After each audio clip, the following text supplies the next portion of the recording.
Менің бұл видеом кішкене ерекшелеу, бөлме гүлдерін жақсы көретін ханымдарға арналады.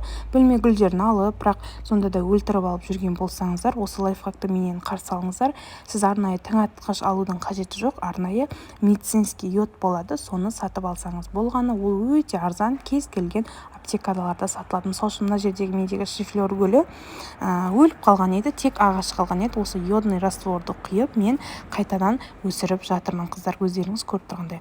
Ол растворды қалай дайындаймыз? 2 литрлік суға, мына жерде 20 мл йод екен, осының дәл жартысын салатын боламын.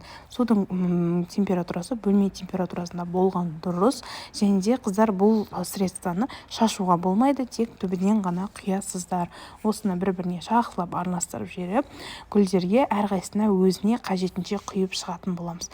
Қыздар, гүлге өзіне қаншалықты су қажет екенін қалай білеміз? Ол үшін гүлге су құйған кезде астына су қаншасы ағады, астына су аққанға дейін құямыз. Сол кезде астындағына су барған кезде, значит, гүліміз суға қанды деген сөз, қыздар. Осылай бәріне құйып шығамыз. Менде көріп тұрғандарыңыздай дәл осы гүлді өте көп жасағанмын. Және де осындай гүл туралы сіздерге лайфхактар ұнайтын болса, менің арнама жазылып алыңыздар. Менің арнамда гүлге тағы да бір лайфхак айтылған, соны көріп шықсаңыздар да болады. Және де осындай видеолар көбірек түсіргенімді қаласаңыздар, комментарияға жазып кетіңіздер.